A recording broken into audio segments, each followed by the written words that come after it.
Welcome back. It is 7 past the hour. The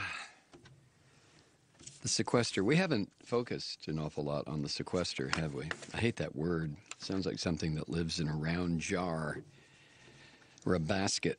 Here comes the sequester. March 1st is when this game of chicken with everything in this country comes to a conclusion. Either the Republicans are going to act like adults or they're not. You know what really gets me right now is what I've been hearing on some of the right-wing sewer broadcast outlets and print outlets is that this is what Obama wanted. You know, the whole sequester thing was another case of Barack Obama deciding to, set up a situation that surely the Republicans would come to their senses and realize the situation was untenable. Now, I don't mean he set it up. There's nothing that the president can do regarding money. There really isn't. That's up to the House. That's up to these swine in the House. These Republican pigs. They're the ones who are doing this. And no matter how they try to shift the responsibility off to Barack Obama, there's a lot of things that Barack Obama's responsible for. But the sequester is not one of them. This was a game. Obama had no intention of following through on this. He offered this, I think, or he agreed to it. It was not his offer. I think he agreed to it, or maybe it was. It doesn't matter. He agreed to it, hoping that these pigs in the Republican Party, these teabag monsters, would understand what the implications of the sequester really was. Well, the truth is they probably did, the teabag freaks, and they don't care. Anything to destroy this presidency, anything to destroy this country and turn it back into a feudal system that these capitalist pigs have been lusting after for God knows how long. So the sequester, if it goes into effect March 1st, let's take a quick look here. This is not a complete list. It's not some. I may be wrong on some of these, but let's start with the criminal justice system, since that's what drives everybody to go out and buy these goddamn semi-military or semi-automatic military-style rifles. Oh, I need an AR-15. Oh, they're going to come crashing through the walls of my house. Okay, let's start with criminal justice. If the sequester kicks in, all FBI workers will be furloughed for up to 14 days. More than 36,000 Bureau of Prisons workers furloughed for an average of 12 days. I think this is per month. 5,100 Marshals Service workers furloughed for up to 13 days. Increased safety risk for prison inmates and staff. Fewer firearms inspections. Up to 46,000 temporary workers laid off. 800,000 full-time civilian workers furloughed for up to 22 days.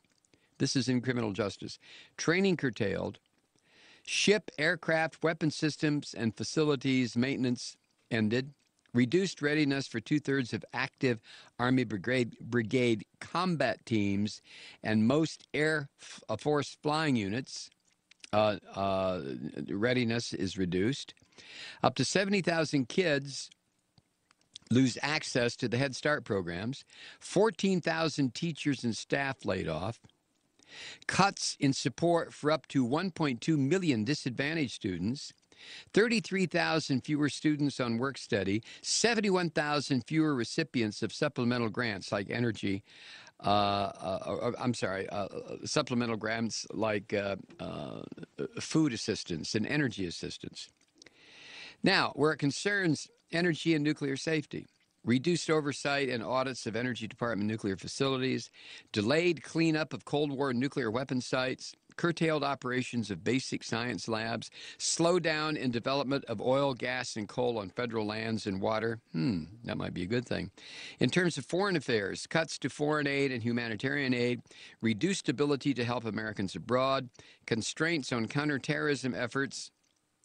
Where it concerns health and safety, nationwide shutdown of meat and poultry plants for up to 15 days, 2,100 fewer FDA safety inspections of food manufacturers, increased risk of wildfires, 1,200 fewer inspections of dangerous workplaces, up to 91,000 will lose access to substance abuse treatment programs, 424,000 fewer HIV tests.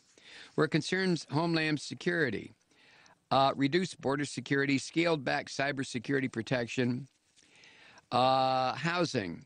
100,000 people removed from housing and emergency shelter programs. 125,000 lose benefits from the Housing Choice Voucher Program. 75,000 fewer households get foreclosure prevention or rental or pre-purchase counseling. Maintenance and repairs in public housing down the toilet. Where it concerns job training, training centers for low-income youths closed. More than 1 million fewer people to get help finding a job. Where it concerns parks and recreation, reduced hours and services at national parks, refuges and public lands. 128 wildlife refuges to close or programs eliminated. Where it concerns the social safety net, unemployment benefits cut by up to 9.4%. 4 million fewer meals to seniors, the Meals on Wheels, $160 million cut from state grants to help the disabled get work, cuts to Native American programs, including those aiding the neediest, 300,000 women and children lose food aid, 30,000 kids lose child care services. Where it concerns Social Security, 1,500 temporary Social Security Administration workers let go. Lost through attrition of another 5,000 workers, delays for visitors at field offices and 800 number callers, 2-week delays for initial disability claims decisions. Where it concerns taxes, delays in getting answers to tax questions, fewer tax return reviews, reduced capacity to detect and prevent fraud, fewer counterterrorism and anti-laundering investigations. It just goes on. And the Republicans do. Of course, Republicans don't give a rat's ass about this. 700,000 kids kicked off Head Start. 1.2 million kids seeing their schools lose education funds, which means fewer teachers, more crowded classrooms, less learning time. What if it's your child's school? Huh? Emergency responders will lose their jobs, which means slower response times and weaker disaster preparedness. What if your neighborhood is the next one hit by a weather disaster? 2,100 fewer food inspections. Do you want to worry about the safety of the food that you put on your family's dinner table?